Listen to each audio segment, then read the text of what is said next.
Welcome, everyone. We're right on time. I have to laugh. You guys are great in band. David says, I've read this one more than once, referring to the volume 97, October of 2025 edition of Entangled magazine that we are going to reference tonight. But then Jumbo jumps right in and says, I think we're going to need a bigger hourglass. I love it. I would say yes. We're going to go beyond an hour tonight. So, understanding that we're doing a deep dive, this is Technical Tuesday. This is going to take 2 hours. What I'm doing is providing you an update rather than just reading from the magazine. I posted it in band so people can read it at their leisure. But we are going to take some excerpts right at the beginning tonight from the magazine. But this is an update on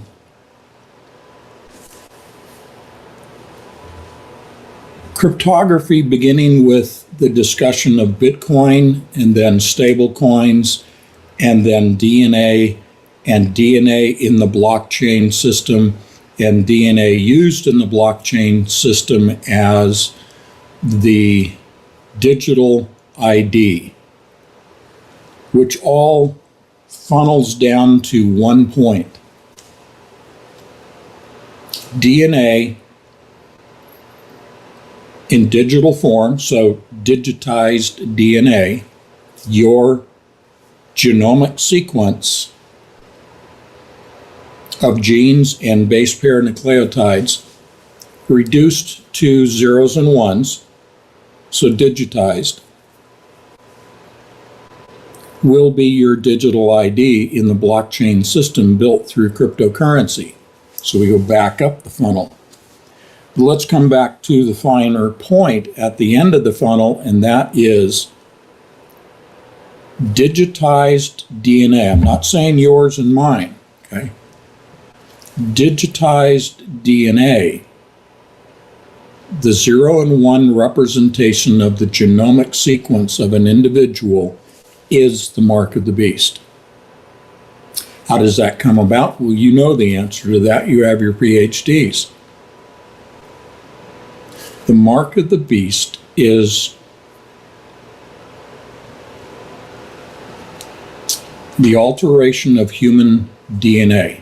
The alteration being the ordering of genes and the ordering of base pair nucleotides that operate as the foundation for genes. Genes govern the design, growth, development, actions of cells in the body. Again, you're all familiar with this, but the fine point I really want you to be able to take away from this tonight is the mark of the beast is a sequence of genomic information, sequence of genes, if you really want to pare it down. What this means going forward under the Antichrist is that the genetic digital ID means that an individual's DNA will be sampled, will then be sequenced, and the purpose of sequencing is to determine the synthetic alteration to a person's DNA. I'll put it differently. The examination of a person's genomic sequence to determine if that sequence meets the approval of the Antichrist beast system. When I say meets the approval, it is proven through the sequencing of the DNA that that DNA has undergone a synthetic, that's the operative word, has undergone a synthetic alteration to God's original design. We would call it our name. Do we have our original name? in our DNA, in the sequence of our DNA, or do we have a synthetic name because of the synthetic alteration of the ordering of the genes and base pair nucleotides?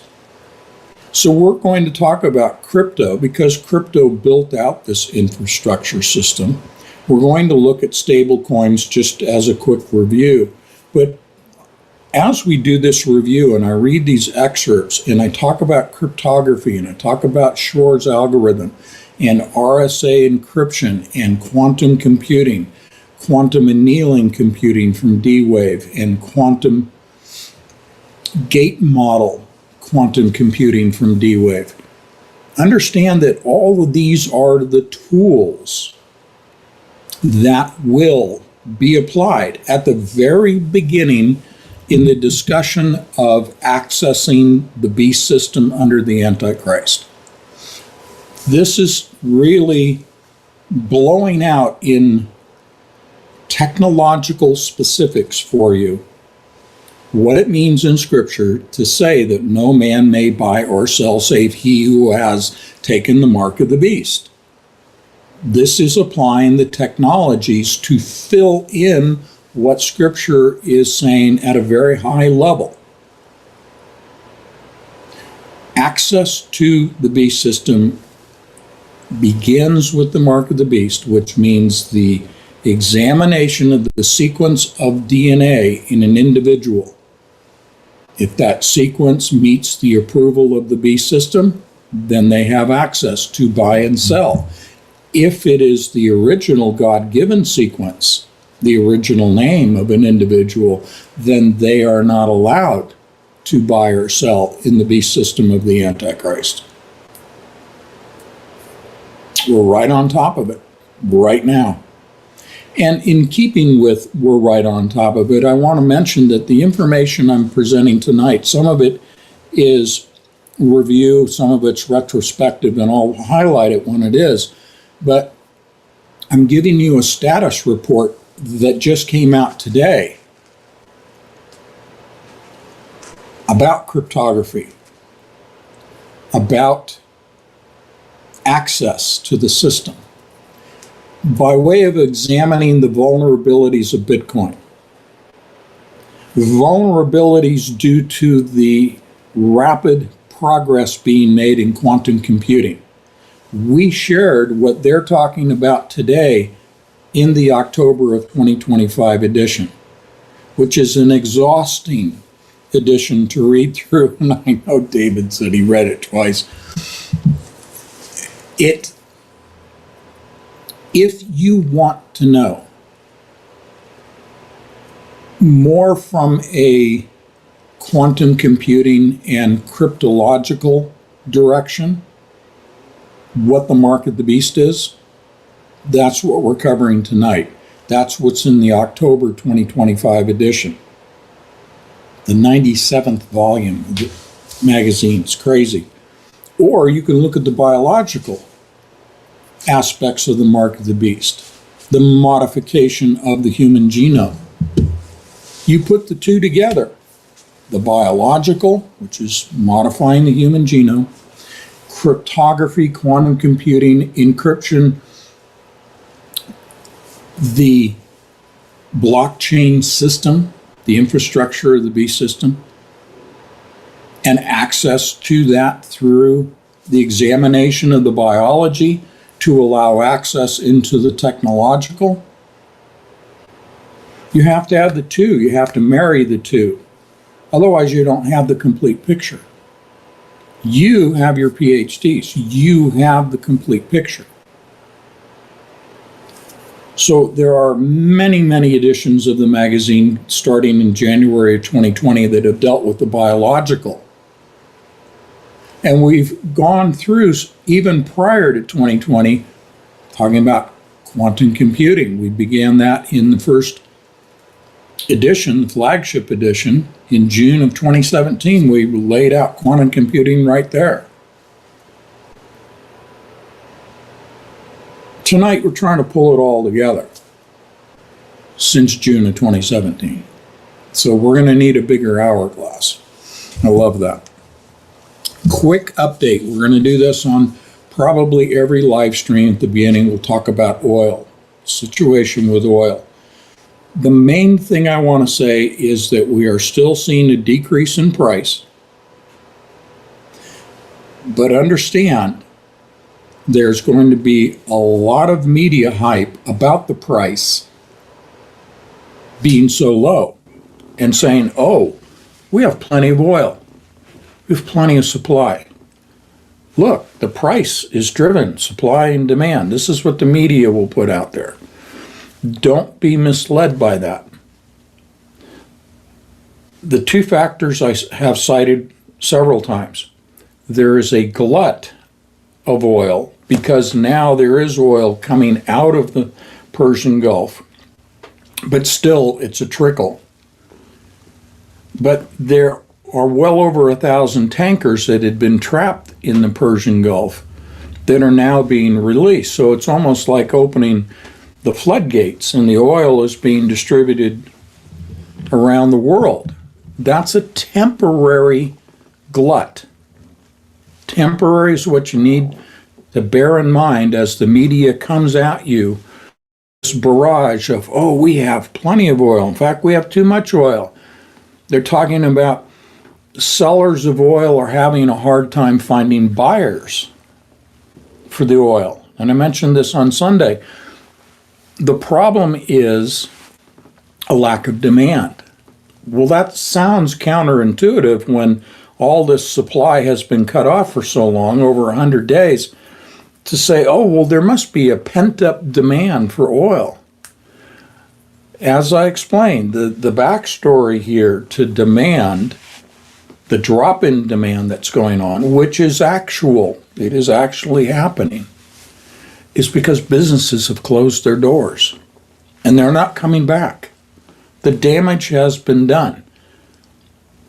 Remember we talked about black swan events and a reverse black swan event being an event that you can see the pattern that's developing. You can extrapolate into the near future and understand what's unfolding because you're looking at it critically, critical thinking.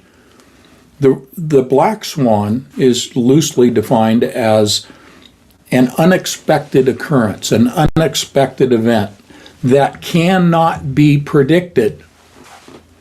Well, in this case, you and I have been talking about oil for so long here relative to the war, it is predictable that businesses would fail and never come back. That's the drop in demand. The media will barely even mention the word demand or the drop in demand. They're going to focus on, in order to deceive people, the glut. And people will then think, okay, well, we have a glut. I guess we don't need to worry about supply. And going forward, it's going to be rosy and wonderful, and all the oil that we need is going to be available, and it's going to be cheap.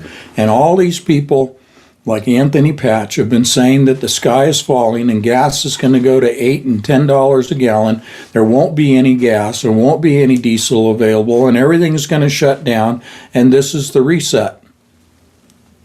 Well, the black swan is not the methodology they're using for the reset.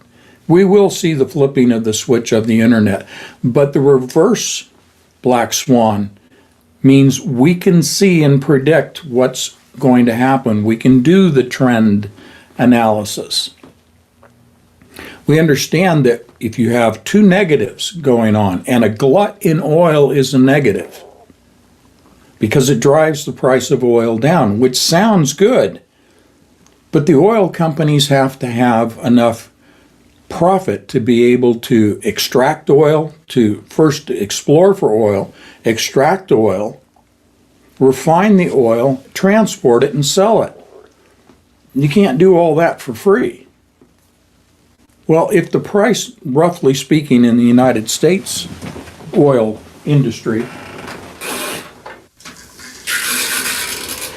if the price per barrel for oil going through our refineries drops below $55 a barrel, there's no profit for the oil companies.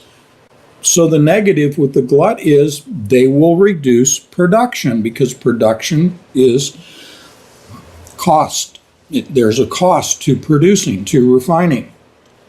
They're going to reduce their refinery activity if they don't have price support for that cost of doing business. So a glut is not necessarily a good thing, but the media doesn't look at what and talk about what I just summarized for you. The big takeaway about the glut is it's temporary. It's a spike because you have all these ships suddenly that are in a trickle fashion, but they are coming out of the Persian Gulf. But the other negative for the takeaway is the permanent reduction in demand, which is the reverse black swan. Black swans, the media doesn't talk about because it's supposed to be an event that occurs that is difficult to predict, to anticipate. There aren't indicators leading to the event.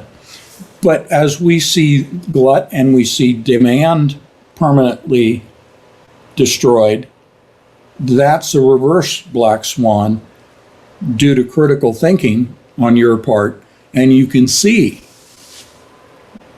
that there will be a black swan event, just that it's a reverse because it is predictable. But nonetheless, it's still a black swan event. It's a rarely occurring event. We just happen to have the lead time to that. And you know, that's really underscores what our modus operandi here is. It's to have that lead time to mentally, spiritually, physically prepare for things that we can anticipate unfolding in the near future. So we share information back and forth so that we are prepared. We're not preppers, you know, in the typical sense. We are able, when the flipping of the switch takes place, when the actual reset, the reset is in motion right now. But the shutting down of the internet, the going dark, the destruction of the current banking system, thus the current global economy, the economic model, the economic paradigm immediately going away is already underway. It began on the 28th of February with the opening hostilities against Iran. Oil, energy. So that's a quick recap. The media won't tell you that it's a glut that is temporary in supply. And they will not tell you and not define for you the drop in demand and the reasons for the drop in demand. It's the permanent closure of businesses. That's the shot that's heard around the world with regard to the global economic reset, the drop in demand, because businesses have been permanently harmed by this war and the cutoff of energy supplies. 20 to 25% reduction in global oil supplies and all of the attendant supplies to oil. So the reset's already underway. Now, we're going to look at the system that they're setting up right now that is underway for post-reset. So think of the war as starting the reset. Most of the world is completely oblivious to the fact that it is a reset of the global economy that then ushers in the Antichrist and ushers in the post-reset global economy. And I'm going to share with you, again, the technology of that.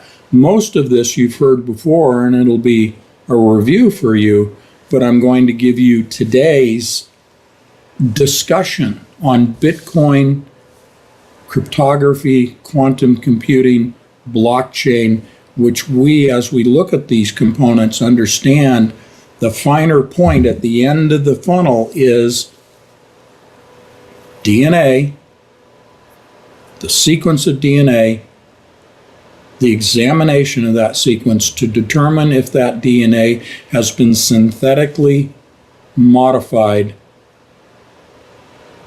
that it serves as the mark of the beast that allows buying and selling. Okay? So that's where we're headed. I think I'll start with some of my excerpts in my notes here from the magazine. But first, I'd like to present Psalm chapter 2, verse 9, and then Revelation 19:15. Psalm 2, you will break them with an iron scepter, you will shatter them like pottery.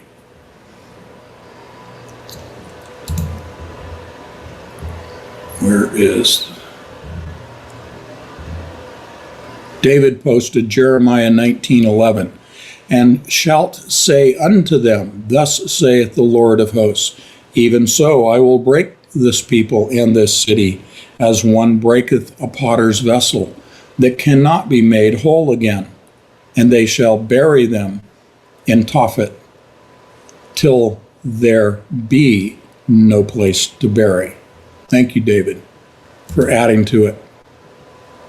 And from Revelation 19, verse 15, from his mouth proceeds a sharp sword with which to strike down the nations. From his mouth proceeds a sharp sword with which to strike down the nations, and he will rule them with an iron scepter. So what I'm covering tonight is temporary. Now, that's not news to you, but let's put it in that category. This is all temporary. So I posted the following excerpts from Entangled magazine. I posed a cautionary question. If the AI is smart enough, are humans using the tool, or is the tool using them? When we talk about AI, NVIDIA, their AI, it's known as PINN AI. Again, from the magazine, we've published all this back in October. And blockchain. DNA identity on the blockchain. As I pointed out, this is the core function of the mark of the beast. The mark is based upon alteration, synthetic alteration of DNA. The development of quantum cryptography has also led to the emergence of quantum communication as a new field in recent years. This is from my commentary back in October. And we provided a whole list of references because this magazine is just so full of stuff. So in reference 19, we mentioned that with the emergence of quantum hegemony, meaning it's widespread, it's ubiquitous, it is the single system, okay? With the emergence of quantum hegemony, the security of traditional encryption systems may be viewed as obsolete, especially with the maturity of quantum key distribution, QKD, which is also, I define or describe as pure random number generation. A classical computer cannot produce true, pure randomness. A quantum computer can generate true random numbers, numbers that are used for encryption. Okay? Quantum key distribution. This is public key, which we're going to hear about, and private key encryption. So, quantum key distribution, research and development, which has potential application in various industries. Now, we're doing reviews here. So remember Shor's algorithm for RSA encryption, which is used for all the financial systems of the world, RSA encryption. Shor's algorithms are the basis for that encryption system. RSA is based upon Shor's algorithms. Two algorithms, 2048. Of course, I have to do this. Book plug, right? 2048 diamonds in the rough. 2048, Shor's algorithms all through the book. Shor's algorithm 2048 and 4096. So if I were ever to publish the third installment of my envisioned trilogy, it would have started out with 4096 and then the rest of the title. In 2023, Wang et al. Proposed a novel computational architecture, identified optimal partitioning, and factored a 2-bit integer.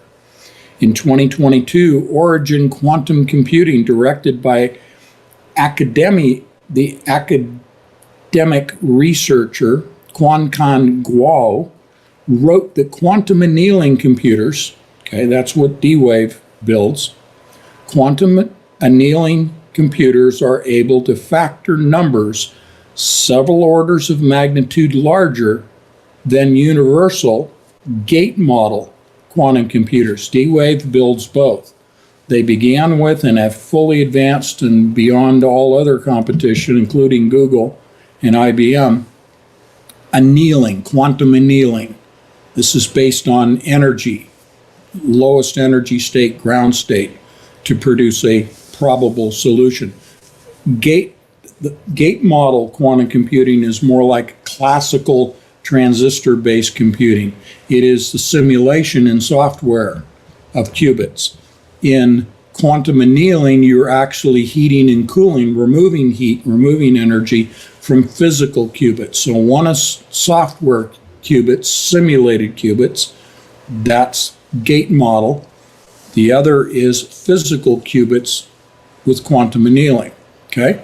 So they're able to factor numbers several orders of magnitude larger than universal gate model quantum computers. Thus, the D-Wave quantum annealing algorithm can be considered more realistically attackable than universal quantum in cryptographic attacks, but its great potential is often overlooked in cryptography. So, as I have discussed many times in the past, a quantum computer, a quantum annealing quantum computer, is able to determine the prime factors in an algorithm. The prime factors are the private keys and the public keys that are used to encrypt information, to encode information. To reverse that encryption, you need the key, whether it's public or private. What a quantum computer is used for is to search for that key. The key generated by a quantum computer is a key based upon random numbers generated by the computer, and the randomness of the numbers provides the security to prevent the discovery of the public or private key. The key is composed of a random number generated by a quantum computer. It would require an identical or more powerful quantum computer to then discover that random number. Its randomness makes it nearly impossible to discover because it is random. You need another random number generator to search in that random field and iteratively try different combinations of numbers until you come up with the public or private key that was used to encrypt information. Once you have the key, you can then discover the information. You can decrypt it. So imagine in a financial transaction, you want those numbers, you want that information encrypted. If you apply a quantum computer to it and you discover the key, then you can read that financial information. Apply that in the stock market, in the commodities market, in the precious metals markets. You then have a situation where you can and this is in nanoseconds of time, you can use a quantum computer to examine the encrypted information that comprises the order to buy or sell a stock or a commodity. To discover the encrypted order as it's written by someone who's in options, there's puts and calls, okay, to be able to read the put or read the call before it's executed in the marketplace. That's why they're all up in arms in the government, in the banking sector, et cetera, about the rapid advancement of quantum computing, because now they're finally beginning to realize that a quantum computer can discover the prime factors that comprise an algorithm, in this case 2048 prime factors or 4096 prime factors. Each algorithm is the foundation of modern day RSA encryption in the financial sector. If you can decrypt information, you can use that information however you choose to use it.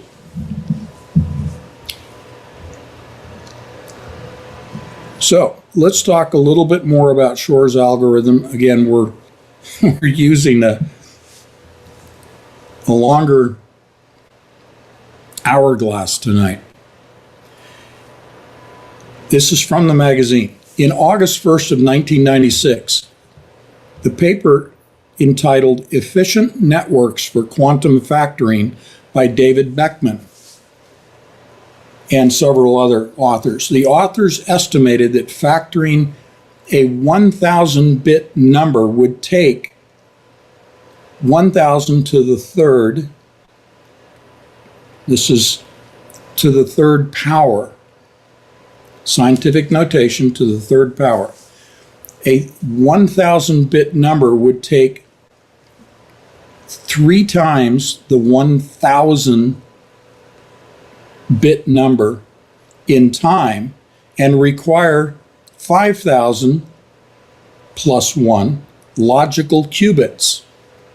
Factoring a 2048-bit number, referring to breaking RSA encryption, would therefore take 8.6 billion time and require 10,241 logical qubits, or roughly 10 million physical qubits. Unfortunately, it's not clear how long 8.6 billion time would be, say the authors, as different qubit technologies operate at different speeds. So here we have classical gate model quantum computers that simulate in software qubits and the actions of the qubits, so they run the software.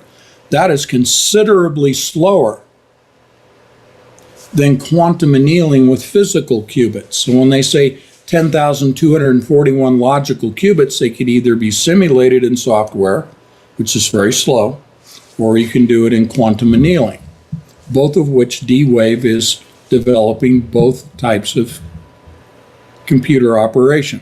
Okay? Then in a February 21, 2003 paper entitled Circuit for Shor's Algorithm Using 2n plus 3 Qubits by Stephanie Beauregard, the authors estimated that factoring a 1,000-bit number would require 2n plus 3 logical qubits. That's the number of qubits. Factoring a 2048-bit number would therefore require only 4,099 logical qubits, or roughly 4 million physical qubits. Again, 0 logical qubits exist today, is what they're claiming. However, this is in 2003.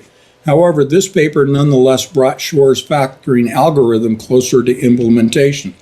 Now, a lot has happened since 2003 in both quantum computing and AI, and that's what we're getting to here tonight. And we're getting into blockchain, XRP, and DNA in the blockchain. That's where we're all headed. We're going down the funnel, okay? So let's talk a little bit about AI. This is NVIDIA. This is their PINN AI. This is the AI that operates the single stablecoin crypto system within the digital twin omniverse. You remember, NVIDIA has created a digital twin of the entire world. It is a false reality. It consists of virtual reality, augmented reality, the devices that are used like glasses and goggles, to the metaverse, all combined into an omniverse false reality, which is the reality in the brain-computer interface scenario. Stable coins are Bitcoin, for example, is not a stable coin, but it's a cryptocurrency. Stable coin is a cryptocurrency. But unlike Bitcoin, which is not underpinned by any physical item of wealth like gold, stable coins derive their value from the gold that back them. Now, you can back stable coins with anything physical that is acceptable, like real estate, etc. But in our discussions, stable coins are backed by gold, okay? But they are encrypted. Any cryptocurrency, including Bitcoin, and that's what we're going to focus on tonight, because that's the latest news that's popping out, is about Bitcoin and encryption in Bitcoin. I'll give you another takeaway. I've said for years, since we've been talking about the Great Reset, since June of 2020, that all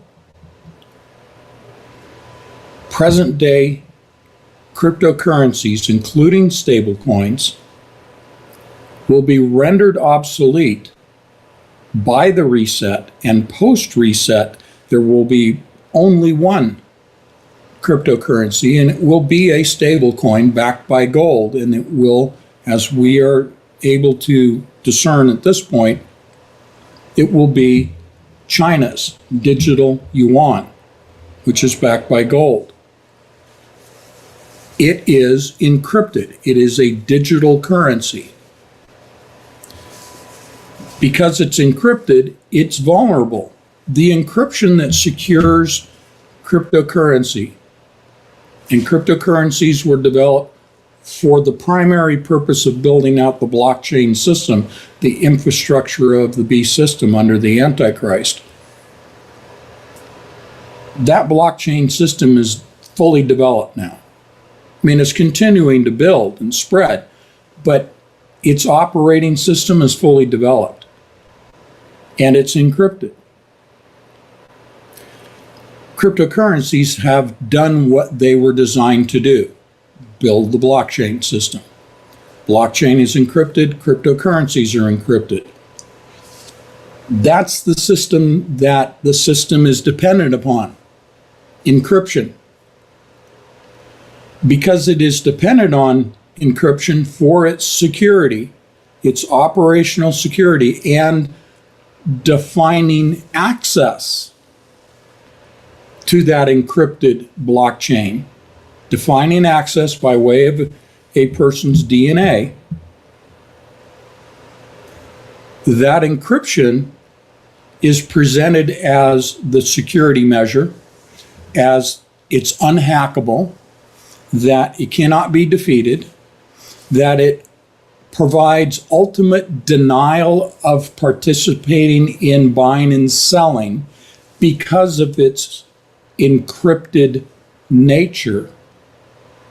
That, as you apply the patch 180, reveals that it is also the Achilles heel to the blockchain. to the cryptocurrency system, to any system that is encrypted. And it doesn't have to be RSA and Shor's algorithm. Any process of encryption is vulnerable to quantum computing. I'm not selling quantum computing. I'm reporting on the facts regarding quantum computing. The issue here is that the Achilles heel is becoming more and more understood as being the Achilles heel. That everything being secured in a digital technological reality, the omniverse being the only reality that Homo novus will experience, is a reality that can only be accessed by the examination of the DNA.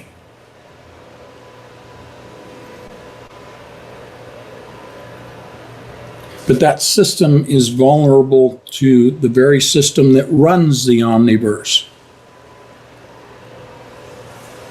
The irony, I know, is not lost on you. You use quantum computing to build a new reality, to operate and present and interface with and participate in this false reality, the omniverse. You generate that reality using quantum computing, and then you seemingly secure that reality through quantum computing, and you have as the gatekeeper to that reality, to that system, quantum computing, driven by AI, PINN AI, that we'll get into here. You have a situation where everything is dependent on quantum computing. Dependency illustrates vulnerability. Dependency demonstrates vulnerability, the Achilles heel. What makes a quantum computer vulnerable? What manifests the Achilles heel?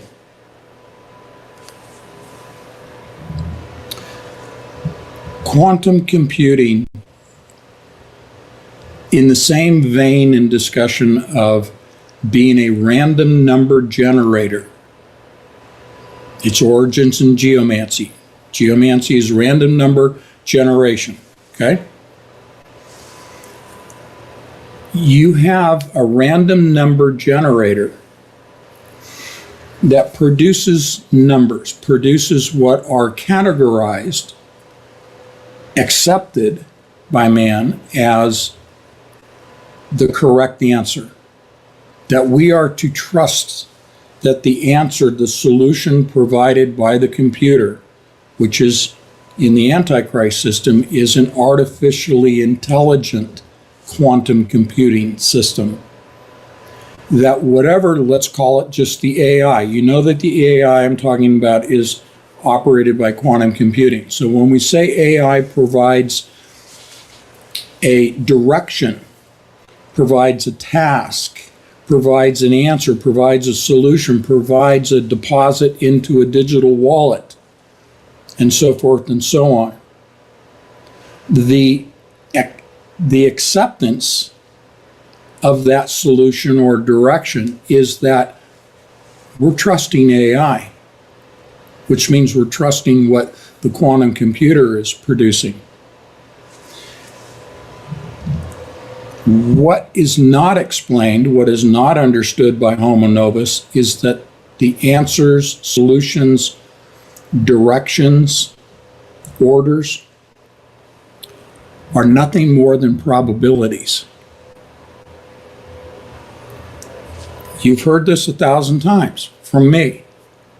These are probabilities. They are not finite solutions. They are not absolute. They are not the correct answer. They're a best guess, a random number generating system. Operates on the basis of probabilities, probable solutions. Randomness does not mean finite. A random number generating a private key for encryption, as an example, does not mean that that private key can never be discovered. Even though it was generated by the best random number generation system that man has, quantum computing. Just because it's generated by a quantum computer that outputs a random number does not necessarily qualify that random number as a finite solution, as an absolute. And in the case of now turning the tables and saying, okay, here's a private key produced by a quantum computer. The private key is a random number. I'd like to discover that random process generated number. The theory, the working theory, is that you could never discover that number because it was produced randomly. It is the essence, and this even gets into philosophical discussions on randomness, but we won't do that tonight. The point here is that because the number is random, randomly produced, it exists out of the random environment, if you will. It is the only number of its kind that exists in the universe. There's only one of them. So goes the claim. For the sake of discussion, we can accept that the random number is unique because the method by which it was produced cannot be discovered. Random generation means it cannot be discovered. The process cannot be examined. You can't lift the hood, as they like to say, and look at the quantum computing process and say, oh, I know how that number was generated, and because I know how it was generated, I can reproduce that number. That's not possible if that number is truly random. It can only be produced one time and exists in its unique singularity of existence. But if we turn this around using quantum computing and say, okay, the quantum computer generated it, I'm going to use the equivalent or more powerful quantum computer to discover that. It can remain unique as a single randomly produced number. That's fine.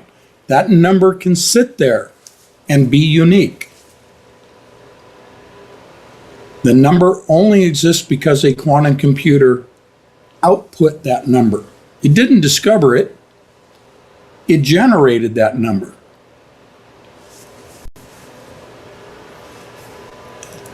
To try and not go into the finer details of generating, the mechanism of generating, we would get into the electrons, the spin states, the quantum entanglement, quantum tunneling, quantum annealing. We're not going to go into those finer details. We've covered those in the past. Here's the thing.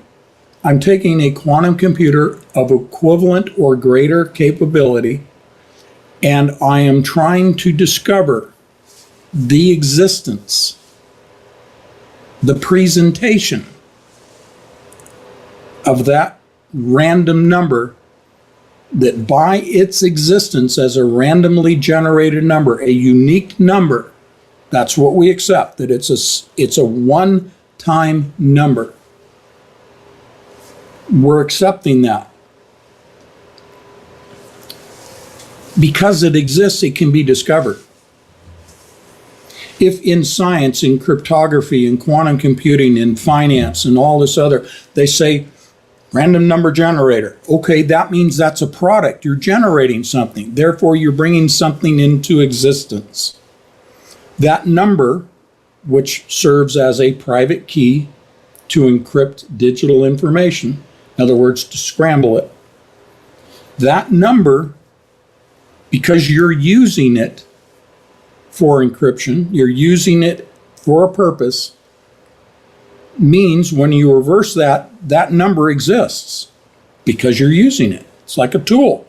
It's a hammer. Okay, yeah, it's a hammer and I use the hammer and it's a tool. Okay, well, if you're using it as a tool, then that hammer must exist. Same thing with a randomly generated number.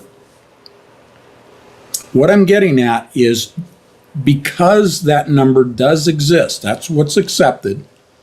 It exists because we use it. Because we use it, it must exist. Straightforward logical thinking, right? Therefore, because it does exist, we've accepted, because that number exists, it is discoverable. It's like discovering a new planet in the solar system. It is discoverable.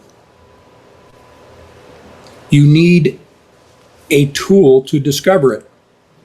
You need the same tool that produced the number in order to discover the number. Simple logic. This is what people that are involved with cryptography, the government, intelligence agencies, banking system, finance systems, people with Bitcoin, and yes, we're going to get to Bitcoin, are all up in arms about.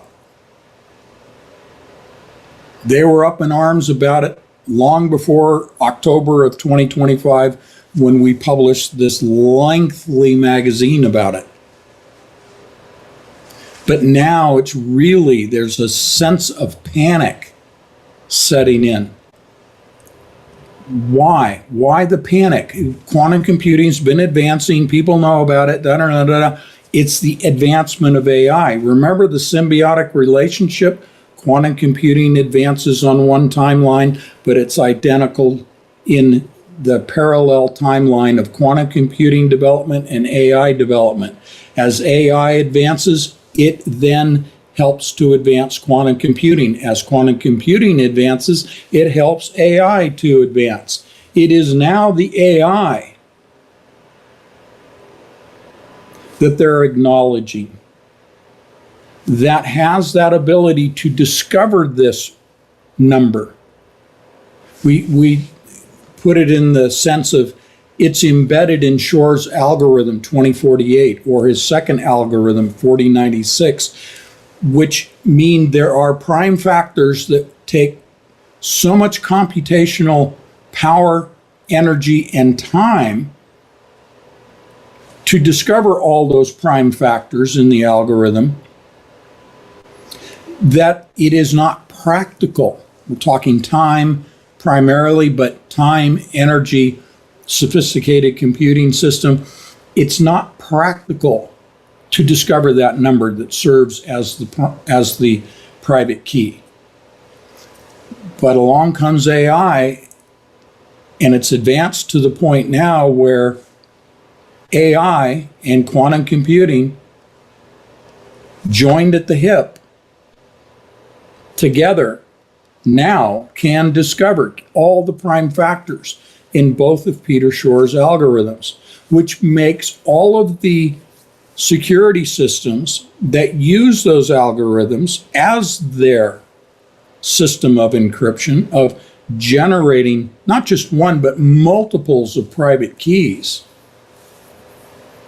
Algorithms that are used by quantum computers to generate through random number generation, prime factors that are scrambled in a random sequence, and that random sequence, one sequence, is used one time as a private key. Now AI, because it operates so quickly, And especially when it's tied to a quantum computer, a quantum annealing quantum computer, time is no longer the limiting factor. I read to you, and I'll go back up to it, give your brain a moment to pause. The article from February 21 of 2003, entitled Circuit for Shor's Algorithm, using 2 to the nth power. Okay, that's like the easy way to describe the lowercase n in this formula. It's like exponential notation. 2 to the 3rd power, 2 to the 10th power, and so forth. 2 to the nth power means infinity. 2 times, I'm trying to give you something that's tangible here. Let's read it. It's 2n plus 3 qubits. So they're talking about how many qubits you need to discover all of the prime factors in either of Shor's algorithms that underpin RSA encryption for the financial system. 2 to the nth power means 2 to the twice infinity. Now, n can be used differently for different notations, but in this case, they're saying we're taking infinity in terms of time and we're doubling the amount of time that's necessary, and then we're going to add 3 to that in terms of the number of qubits. All that's gone now. Remember, this was 2003. They were going, there's just no way you can break RSA encryption. You can't discover all the prime factors in these algorithms. Well, that may have been the case in 2003. And along about that time, to give you some context, D-Wave for itself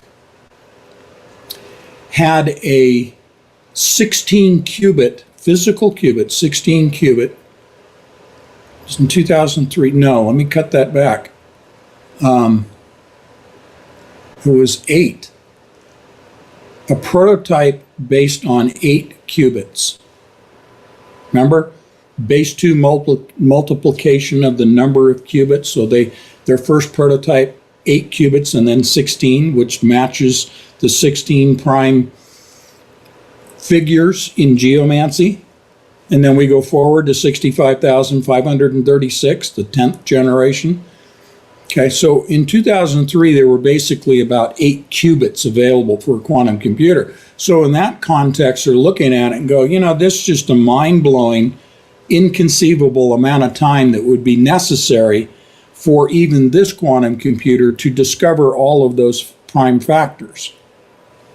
Obviously, we have D-Wave quantum computers with 5,000 qubits. That's the public number. I've said recently, quite frequently, there's no reason they don't have a 10th model, nor reason that they have not built a 65,536 qubit model quantum computer. By inference, drawn from the hysterical, I call them, categorize them, the hysterical papers that are coming out about quantum computing and AI being able to discover the private keys and the public keys of encryption for finance and for basic communications. There's a lot of panic going on right now. AI is advancing, and we have all the panic about AI advancing. But when you factor that together with quantum computing driving the AI systems in its operation and further development, you now have an opportunity for true panic. And the panic, we're getting to it, is Bitcoin. The vulnerability of Bitcoin, and really all forms of cryptocurrencies, including stablecoins. This is what I said at the beginning, that post-reset, all existing cryptocurrencies will be rendered obsolete. I am laying out for you tonight that process of obsolescence. Okay? AI and quantum computing together are rendering the crypto world, specifically cryptocurrencies, obsolete. But beyond cryptocurrencies to the crypto world itself, encrypted communications, they're panicking. They've created their own Achilles heel. Not only the system based on encryption as an Achilles heel, driven by quantum computing and AI, but now the very system itself is eating itself alive. It's churning inward. Let's talk about it biologically, because this is something you're very familiar with. That is when the immune system in the body, be it innate and adaptive, is overstimulated, meaning that there's an overproduction, overabundance of antibodies, and it begins to attack healthy cells. This is the immune system killing the host. Think of quantum computing and AI in the world of encryption. And within that world of encryption, the specific world of cryptocurrencies and the mark of the beast, we're getting to the DNA, the digital DNA, the digital representation of the sequence of DNA as the mark of the beast. We begin to understand the broader picture, the bigger context of what's going on here. They've put all their eggs in one basket. They're totally dependent upon quantum computing and AI for encryption now.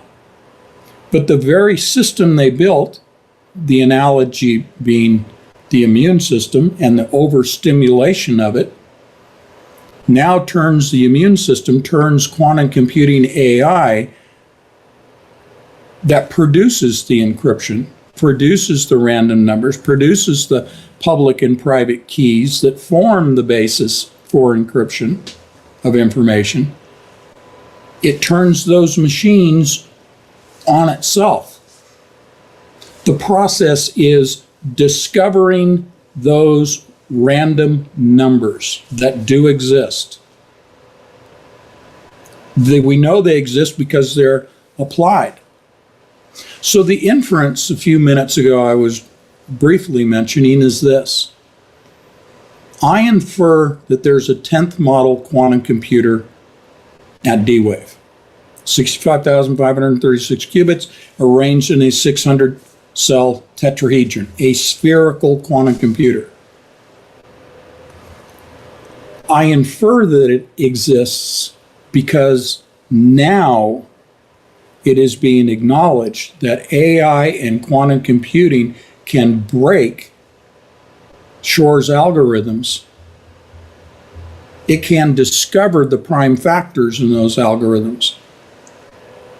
By discovering the prime factors, that's the Achilles heel. Those prime factors are discoverable by AI and quantum computing in a time frame that is actually a practical time frame. We're talking about a matter of minutes of computer time. Not hours, not days, not years, not generations, not millennia, as they were thinking in 2003. What they understand and are acknowledging and thus panicking about in the papers, I'm not talking about newspapers, I'm talking about in the scientific journals. They're panicking because they know that the machine that produced the system is turning inward and it's killing the host. That would require a quantum computer consisting of the equivalent number of microtubules within a single human neuron to be on par with the human brain. Not equivalent. We're just talking about mathematically on par. Okay? It's like playing golf. What's your par score? Okay? It's a par 6 hole. It's a par 3 hole. Okay? Doesn't mean anything beyond just a mathematical representation of something that is physical. Okay? Because they're panicking, I infer that they now have a computer that's capable using a computer that has physical qubits in quantum annealing equivalent to the number of tubulin dimers and microtubules within a single human neuron, of which there are several billion neurons in the average human brain. We're now looking at something that has the scope and scale as a computer to discover something that was randomly generated. So what do I mean by discover? It means iterations, possible combinations of numbers. Years ago, and I've cited this and we published it in the magazine, you may recall the photograph of one of the founders of D-Wave when Geordie Rose was at D-Wave, Eric Ladizinski. He was making a presentation at a conference, and above his head on the screen, his PowerPoint screen, were 4 dice, 4 die in the singular. These 4 cubes were held together by a rod that penetrated through them, and they had caps on the end of the rod.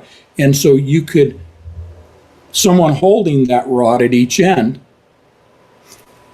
presenting it to someone could just hit with 4 fingers, hit those 4 die simultaneously and cause them to spin, or spin one at a time in order, or in a random fashion, jumping between die, spinning them. But of course, on the faces of the die are the dots, right? The number dots. He was presenting random number generation as he was presenting D-Wave's quantum computer.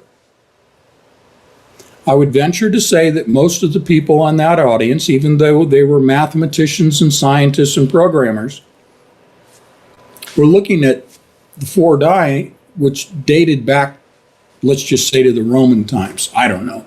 The Greek times. Doesn't matter. The point is, it's an ancient random number generator, those 4 die. He was saying, without saying it, because I listened to the presentation several times, he never referenced the random number generator over his head. He was presenting his quantum computer, but never said it was a random number generator. Very slippery the way these guys operate.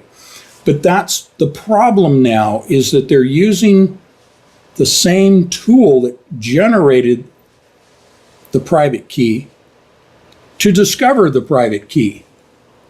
Obviously, this is an adversarial situation to discover the key in someone else's system.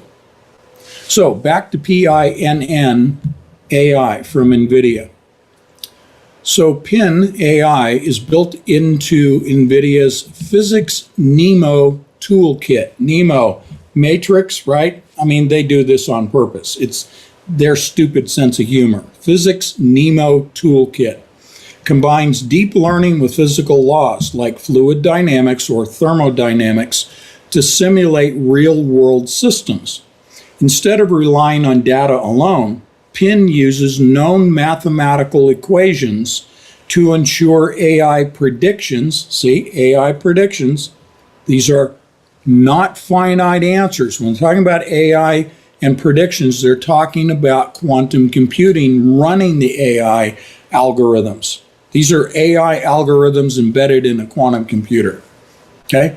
So instead of relying on data alone, PINs use known mathematical equations to ensure AI predictions are physically accurate, speeding up engineering design. So it's front-loading the computer, the AI system, with equations that have been proven to operate properly, to provide a correct, seemingly correct output answer, etc. So they are accepted equations, and they just load it in. Say, okay, we don't need to duplicate this.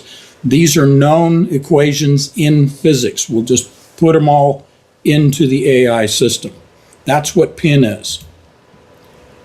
Data-driven versus physics-driven. Traditional AI trains on millions of historical data points. PINs, however, use physics-informed neural networks. That's what PIN stands for. Physics-informed, that just means front-loading the equations that are accepted. Physics-informed neural networks. Neural because they are mimicking the human brain, the operation. You can take it down to the wiring diagram of the neurons, the interconnectivity, the synapses where the neurons connect, okay? When you hear neural networks, it means it's a mimic. They are attempting to mimic the physical operating system of the human brain.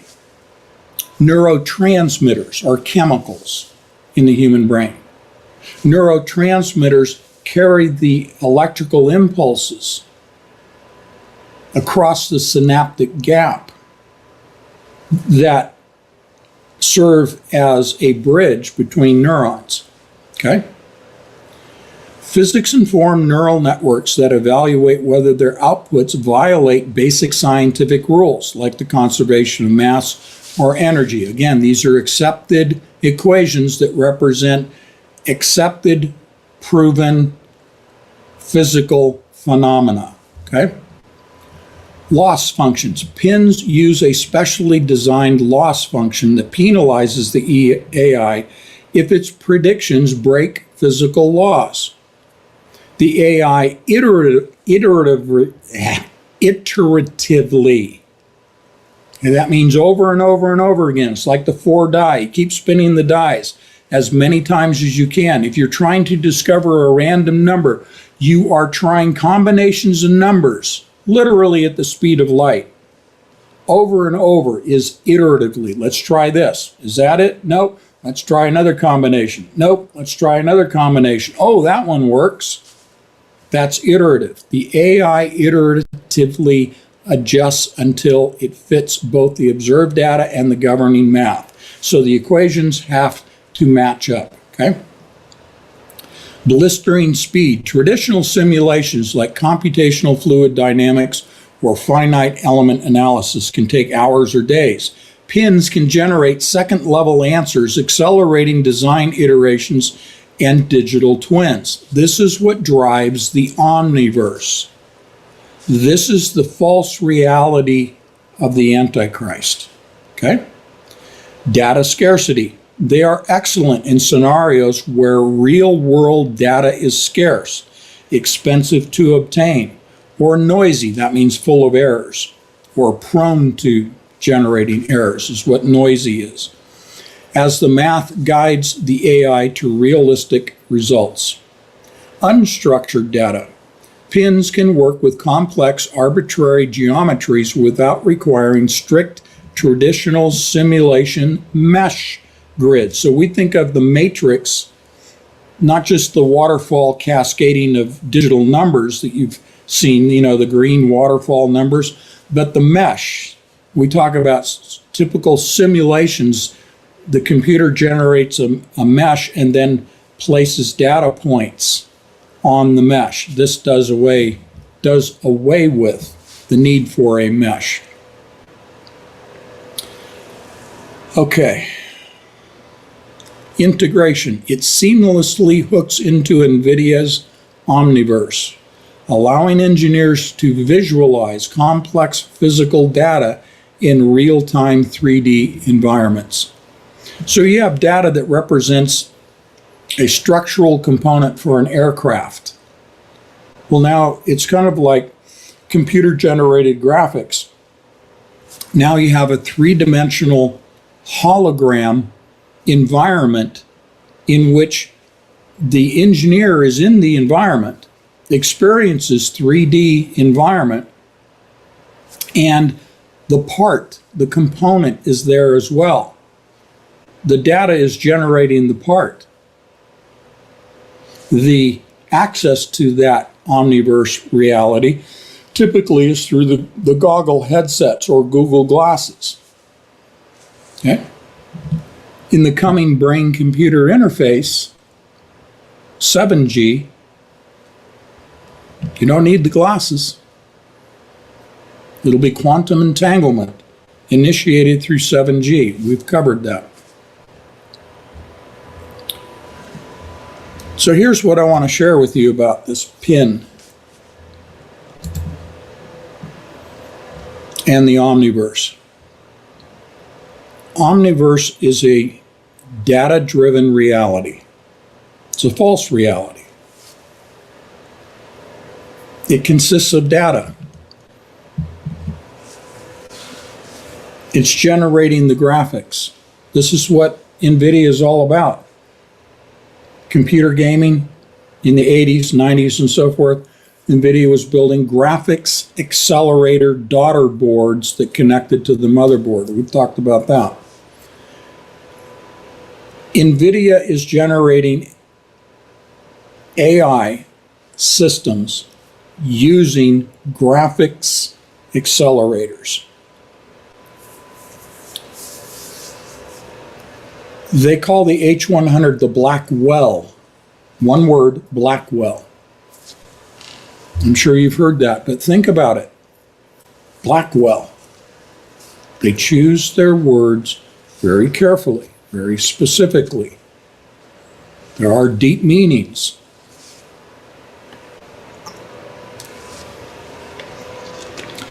All right. We're going to talk DNA,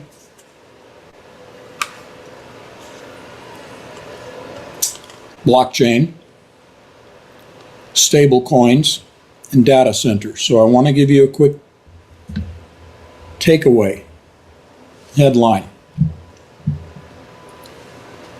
We know that thousands of data centers already exist and many, many more are being built.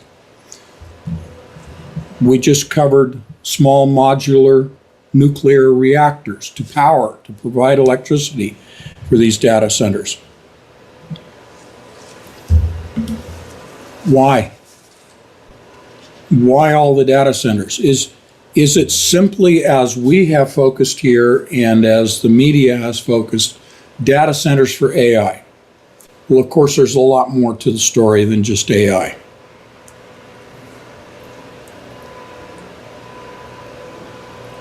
So I've given you a couple of components, quantum computing and AI, the PIN AI, generating the omniverse. Okay?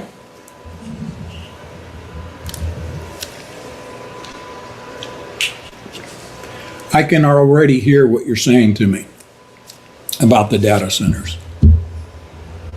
The data centers are for omniverse. Yes, it's for AI, but AI generates that reality. Why are they building it so quickly? Why are they pushing so hard? Why did they create this false competition, this AI war between the United States and China and other countries? Why? Why call it a war? Why does the president put out executive orders? And why does he say that this is an all of nation? This is an all of government. This is an all of science. This is an all of business. This is an all of academia effort focused on AI. Why? And why the sudden explosion? Again, we can do this by reverse engineering. We can do inference logic. Why? Why all of a sudden, just in the last few years, has there been this huge push violating environmental laws, zoning regulations, applying eminent domain and forcing people off their properties and lands? Why? One word, omniverse. They have accelerated quantum computing and AI in its development to the point where now The omniverse and brain-computer interface are, might as well call it, a reality. You know, it was only a few weeks ago that we shared with you that the big push now is into 7G. And 7G, as I've explained, serves as sufficient bandwidth and throughput to take information from the human brain and transfer it to a quantum computer, and from a quantum computer back to a human brain through an interface. That interface is quantum entanglement. That is nothing more than electrons sharing their spin state with other electrons. As they share that through 7G, they establish quantum entanglement at any distance. That's the essence of it. All of that exists, all of that is operational. In order to bring on this brain-computer interface, they needed the data centers. It's not for generating more and more in quantity and in capability, more and more training models. Think of the data centers now going forward as the location, and they're in the thousands, the location in their totality of network data centers, the location of the omniverse. You look at a data center and say, Homo novus will be interfacing with that data center, recognizing that all the data centers are networked together.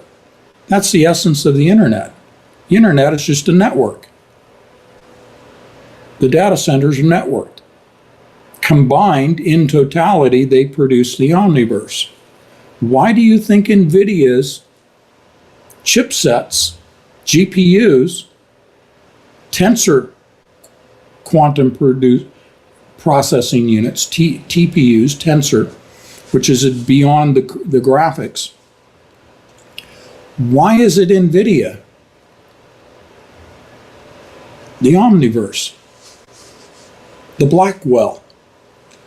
So from October of 2025 magazine, Entangled. The sequencing of human DNA has opened the doorway to the alteration of specific genes and their resultant cell development. This is our commentary.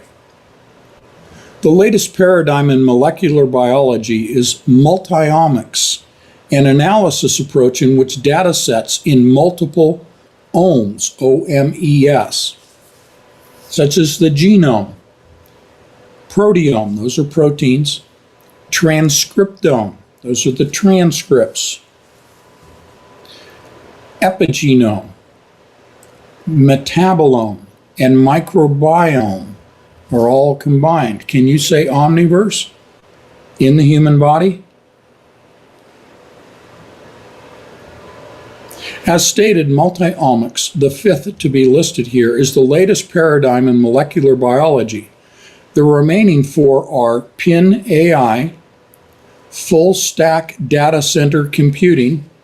Remember, this is October of last year. Full stack data center computing,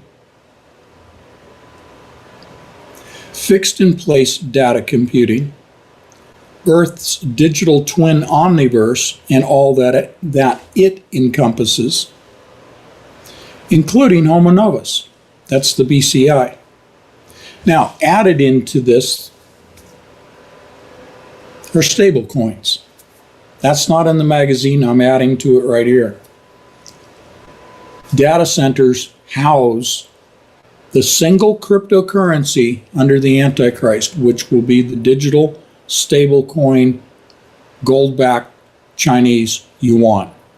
Doesn't matter if the data center is in the United States or anywhere else. The data center is the omniverse, and within the omniverse, the only currency is the digital yuan. NVIDIA's PIN AI is the segue of multiomics into these remaining paradigms. This is bringing everything biological, all the data bases. So all of the sequenced DNA, sequenced RNA, sequenced base pair nucleotides, all of those sequences that are known that have been produced, that have been generated. All of the information about protein folding, proteomics, and the actions of proteins, all of those databases are databases that are contained within the data centers of the omniverse. That's what I'm saying here. DNA molecules are composed of 4 nucleotides linked together, much like the words in a sentence. Nucleotides attach to each other, A with T and G with C, to form chemical bonds called base pairs, which connect the 2 DNA strands. Those are phosphate and sugar binding structures for the 2 strands that comprise DNA. Genes are short pieces of DNA that carry specific genetic information. There are approximately 1,000 nucleotide pairs of coding and coding sequence of those base pairs per gene. Okay? I think I'm going to have to abbreviate some of the quantum stuff. We've already discussed that at length. I'm going to jump to the magazine itself.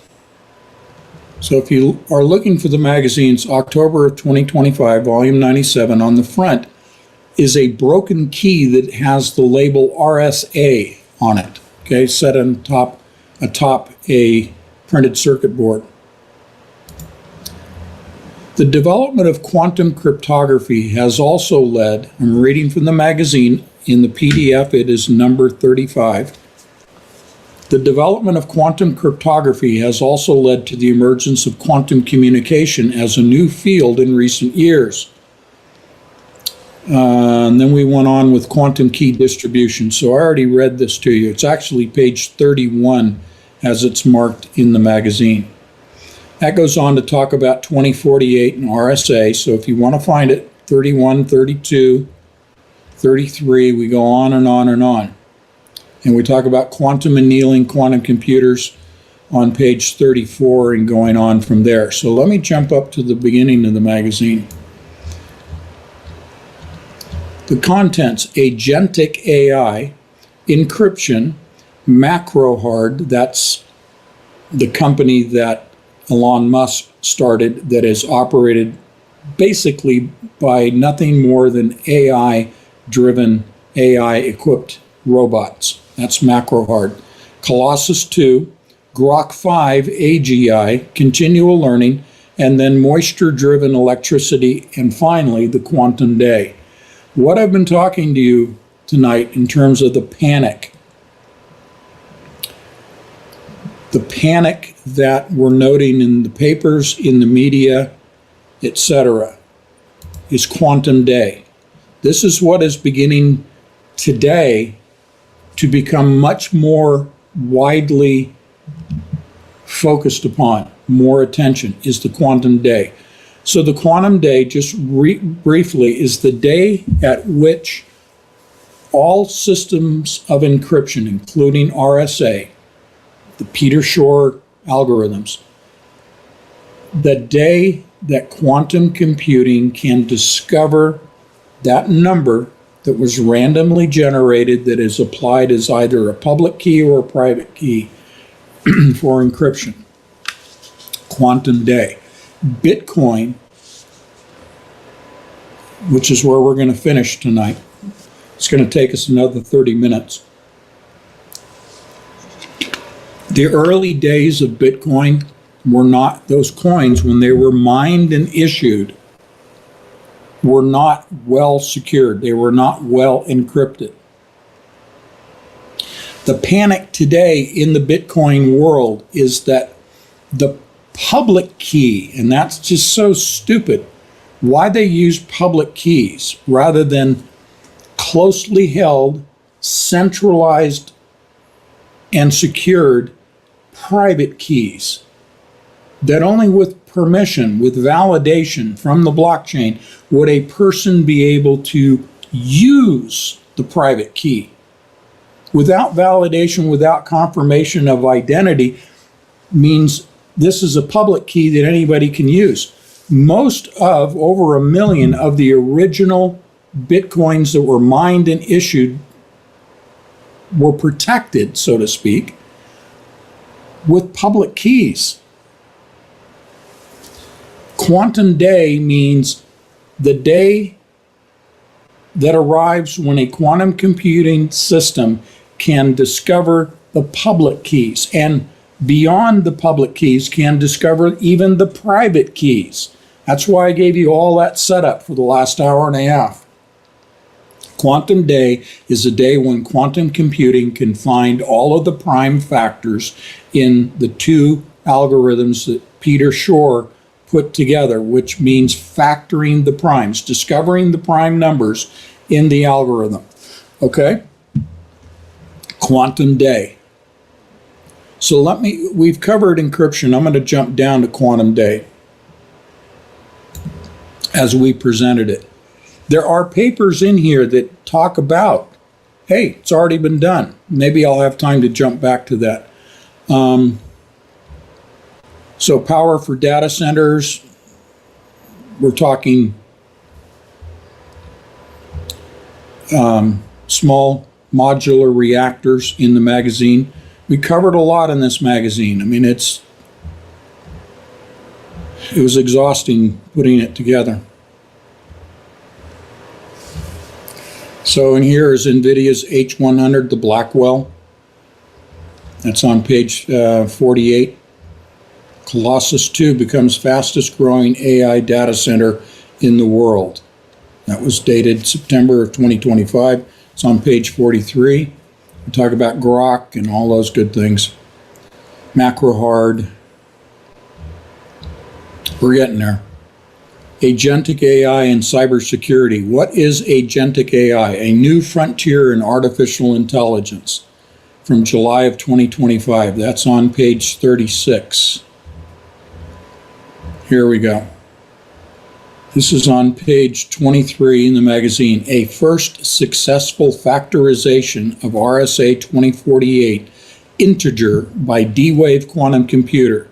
This is from 2025. Abstract. Integer factorization, the core of the Rivest-Shamir-Edelman RSA attack, is an exciting but formidable challenge. As of this year, a group of researchers' latest quantum supremacy chip remains unavailable for crypto analysis.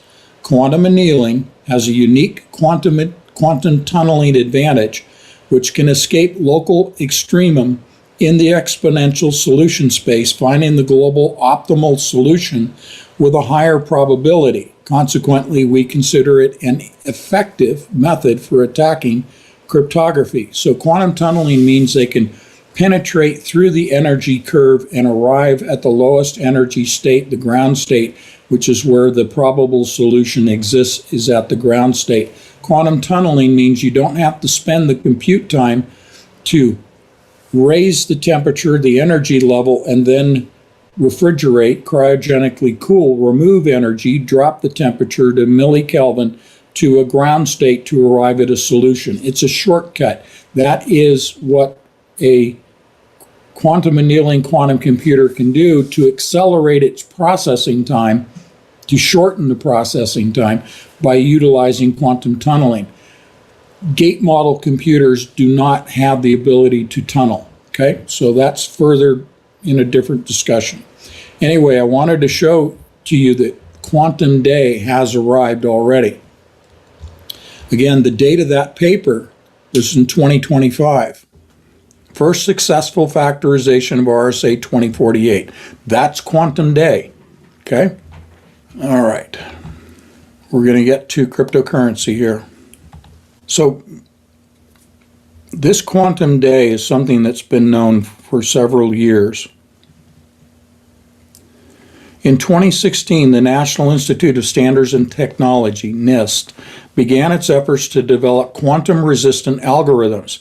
It solicited experts from dozens of countries to submit algorithms for consideration and ultimately ended up with 69 candidate algorithms.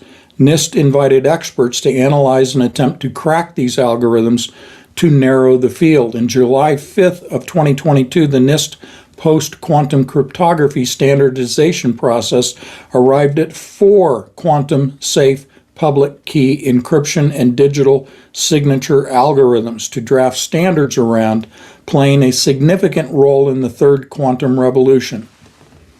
The goal of post-quantum cryptography, also called quantum-resistant cryptography, is to develop cryptographic systems that are secure against both quantum and classical computers and can interoperate with existing communications protocols and networks. So what they're trying to do is come up with algorithms that cannot be broken by a quantum computer. Peter Shor's algorithms have been proven to be vulnerable to this factorization by quantum computers. So what they're trying to develop are algorithms that go beyond Peter Shor's algorithms and develop new systems of generating public, but more importantly, more specifically, private keys to encrypt information. Because Quantum Day, even in 2022, was recognized as a significant risk to encryption systems of encryption. I want to share with you very quickly, beyond those 2022 and 2023 articles about 4 algorithms having been accepted towards the development of a single algorithm that would prove to be defensible against quantum hacking. But here, now, the latest information that's coming out are 2 new proposals specific to protecting cryptocurrencies, more specifically Bitcoin, from this decryption, this discovery of public and private keys. Bitcoin in the early days had public keys. In the latter issuance of coins in the last few years, they have been private keys, both of which are held in the blockchain system.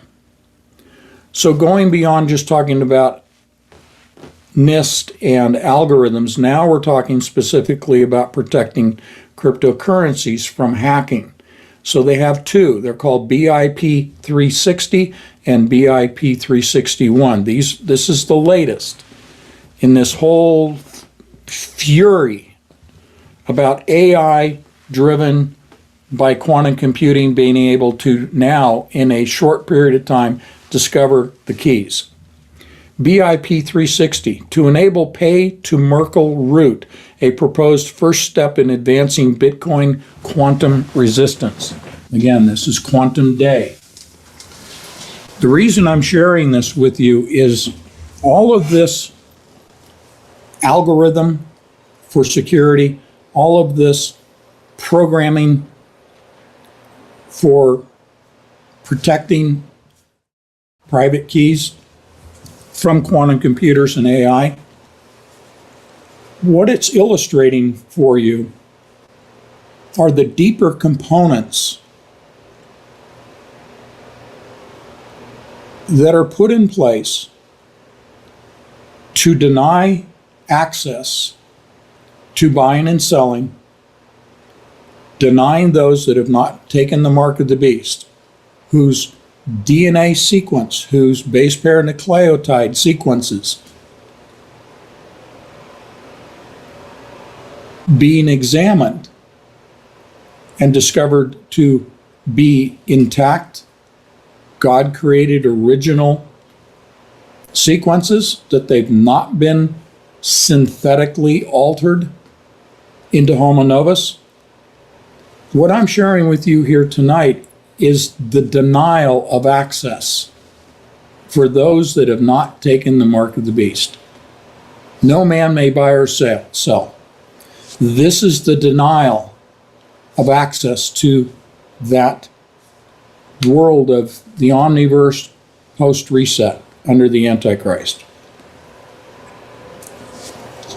BIP360 proposes a new output type for Bitcoin, pay-to-Merkle root, P2MR, P2MR outputs operate with nearly the same functionality as P2TR, pay to taproot outputs, but with the quantum vulnerable key path to spend removed. So let me just hit the point here. What they're trying to do is say, okay, you may have a Bitcoin, but if you have an early version Bitcoin with public key encryption, it is vulnerable to theft. Someone can hack in and steal your Bitcoin. Now, whether it's a public key or a private key that is securing this Bitcoin in the blockchain,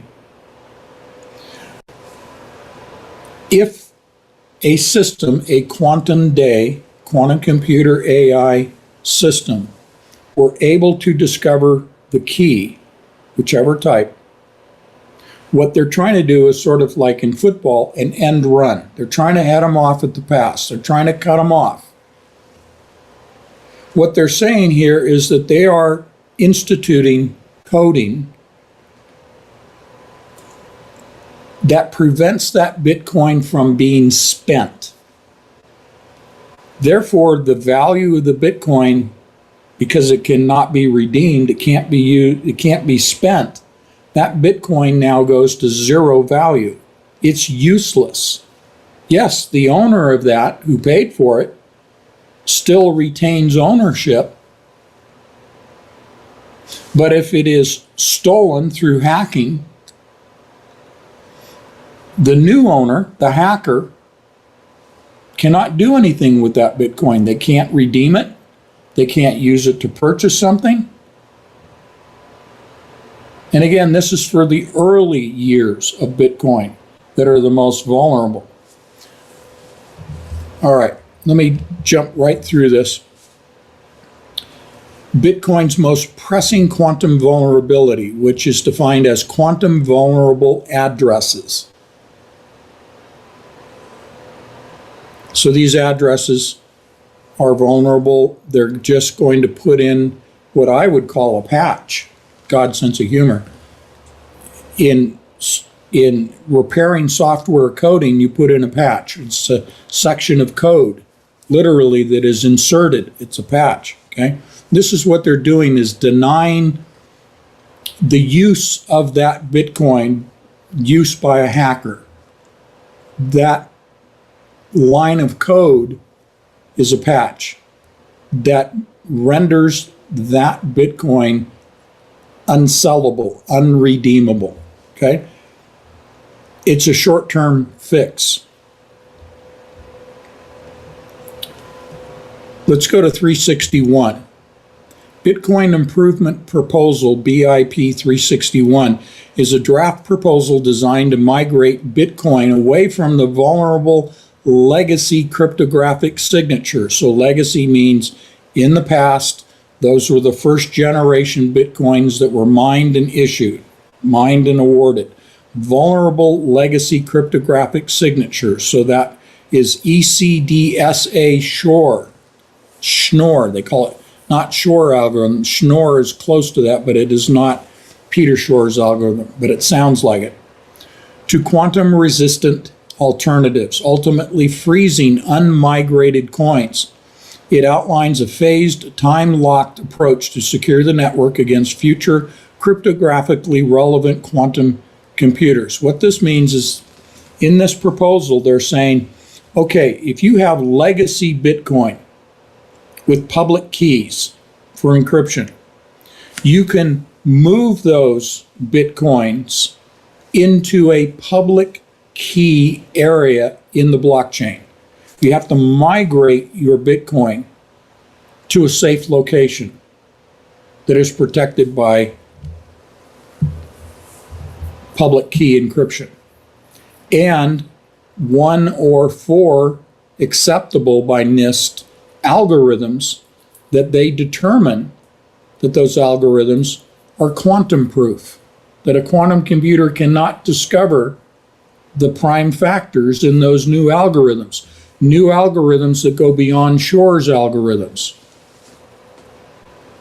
So they think. So they hope. But right now, what they're trying to do as the patch is to migrate those Bitcoins into a private key environment in the blockchain.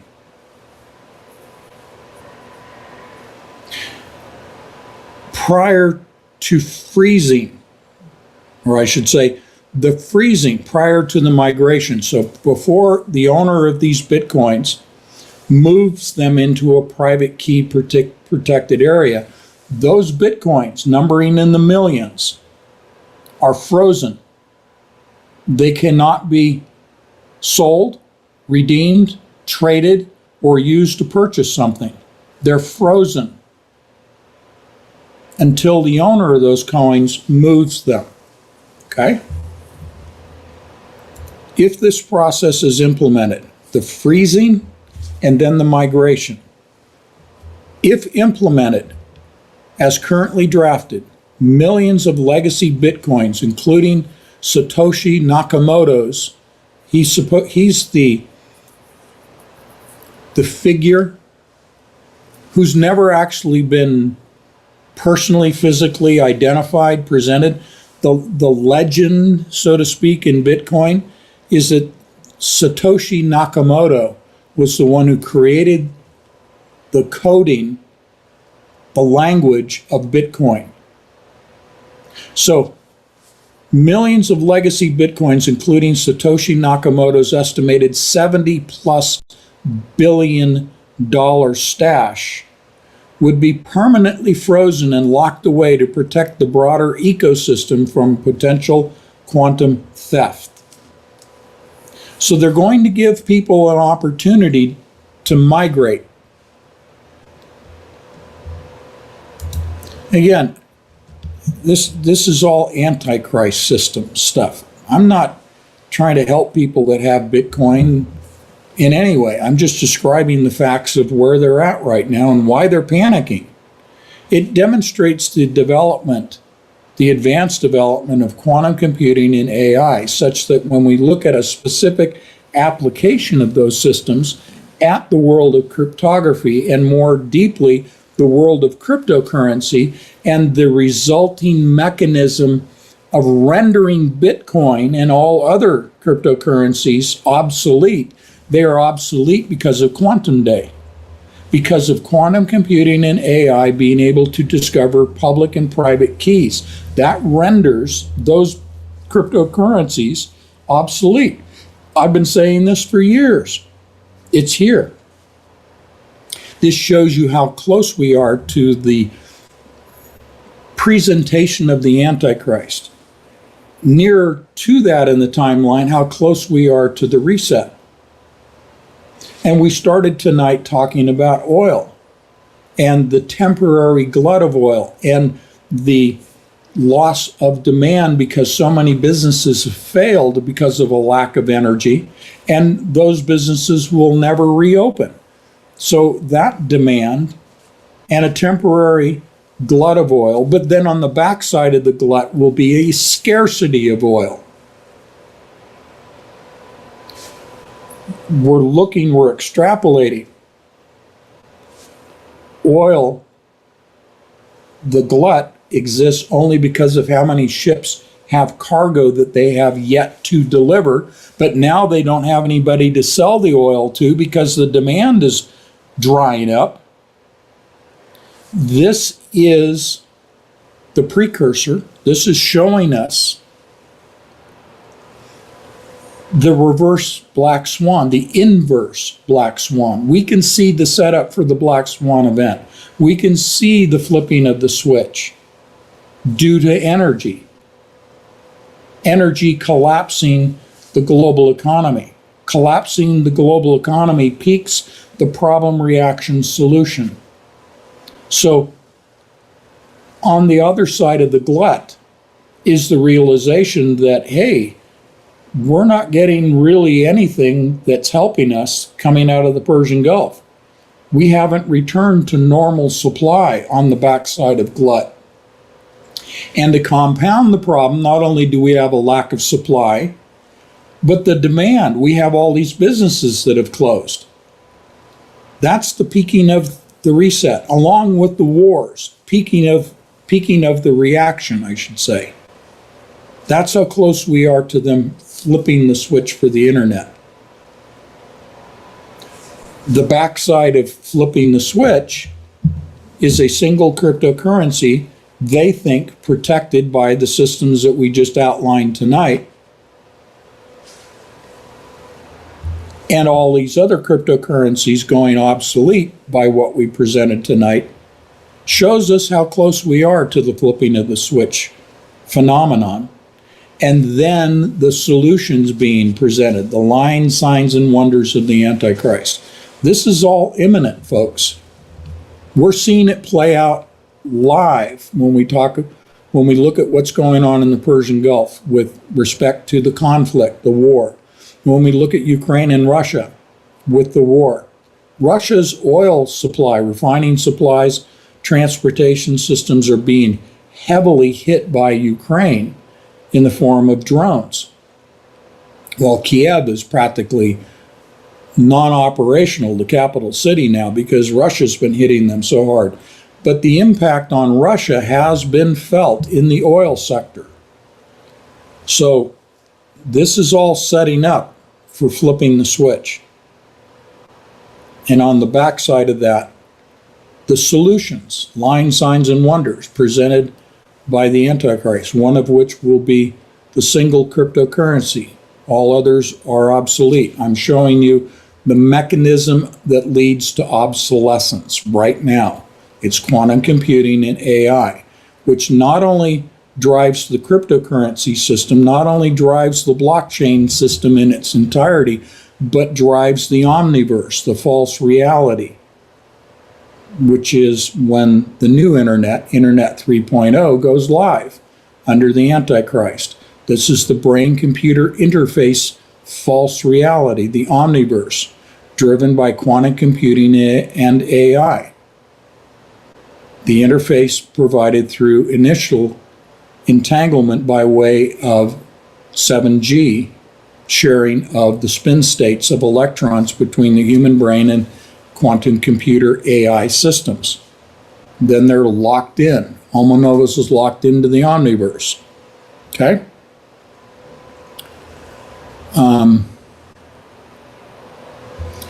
So if you give me a few more minutes on the hourglass, Bitcoin Magazine, dated April 15th of this year. Bitcoin developers propose Bitcoin quantum migration plan that would freeze legacy coins. Again, this is the BIP361. I'm not really going to read through this because we don't have time, but I'm just sharing with you one of the sources in Bitcoin Magazine, bitcoinmagazine.com, April 15th of 2026, they openly detail Quantum Day, obsolescence of Bitcoin. They're hinting at the fact that stable coins will be the new cryptocurrencies, but even beyond multiple stable coins, what I'm saying is there will be one. Because if it's a stable coin and it is backed by gold, the largest deposits of gold in treasury, in sovereign treasury, is in China. Okay? Okay, I think I've pretty well covered it. Take a deep breath, everybody. We made it. All right, it's 8:57. Let's cut it off right there. I think we went deep enough with that. Thank you for your patience on a technical Tuesday. It's what I've already said. This is imminent. We can use as our barometer, our bellwether, if you will, what's going on with oil, what's going on with demand for oil, temporary glut for oil, what's going on with the conflict with Iran, what's happening with the conflict with Russia. We can look at all of these factors because they're all interchangeable, they're all interconnected. They are all interconnected for the purpose of destroying the global economy. That's what this is all about. Destroy the global economy so you can bring in the false Messiah. Okay? Imminent. God bless you all. Thank you as well. Good night.